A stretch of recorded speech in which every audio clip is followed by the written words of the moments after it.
नमस्कार, मी पंजाब डक. राज्यातल्या सर्व प्रथम शेतकऱ्याला सांगू इच्छितो की राज्यात सर्व दूरचा सध्या तरी पाऊस नाही. राज्यात विखुरलेल्या स्वरूपाचा पाऊस पडणार आहे म्हणून हा अंदाज लक्षात घेतला. म्हणजे सर्व दूर सध्या पडणार नाही. 28-29 देखील एवढा काही पाऊस नसणार आहे म्हणून हा अंदाज लक्षात घ्यायचा.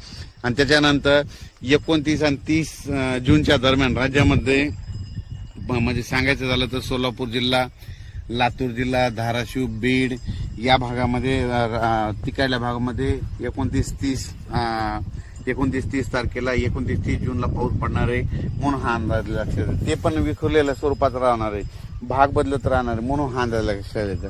सर्वदूर काही पडणार नाही म्हणून हे लक्षात येतं. पण राज्यात मात्र सध्या तरी असा विखुरलेल्या स्वरूपाचाच पाऊस पडणार आहे.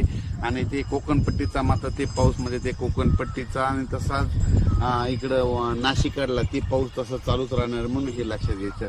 त्याच्यानंतर राज्यात जुलैच्या मग दुसऱ्या आठवड्यात मग चांगलं पावसाचं वातावरण तयार होणार आहे. पण सध्या तरी म्हणजे एवढं पावसाचं वातावरण नाही, भाग बदलतच पडणार आहे, विखुरलेल्या स्वरूपाचा पाऊस पडणार आहे म्हणून हा अंदाज लक्षात यायचा.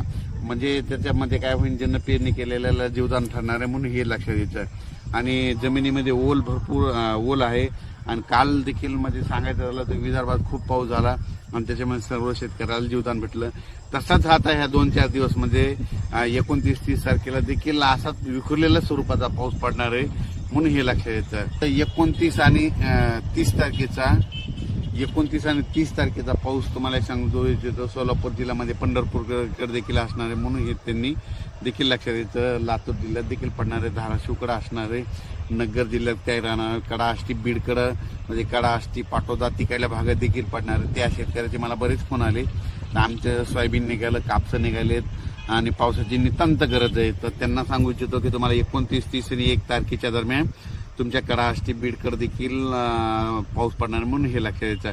इकडं पुन्हा त्याच्यानंतर 29, 30 आणि 1 जूनचा पाऊस आटपाडी सांगलीकडे देखील असणार आहे.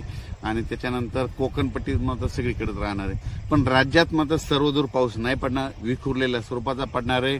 त्याच्यानंतर काही ठिकाणी ऊन देखील पडन, कडक ऊन देखील पडन. त्याच्यानंतर इगतपुरी, नाशिक आणि नंदुरबारचा हे पाऊस मात्र कायम राहणार आहे म्हणून हे लक्षात येतं.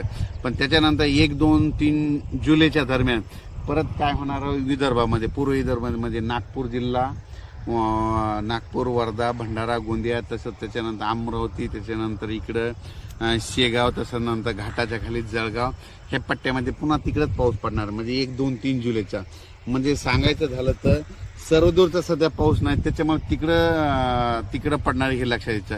विखुरलेल्या स्वरूपाचा असणार आहे म्हणून ही सर्व शेतकऱ्यांनी अंदाज लक्षात घ्यायचा. अचानक वातावरण बदल झाला, पुन्हा उद्याच्याला एक मेसेज दिला जाईल. धन्यवाद.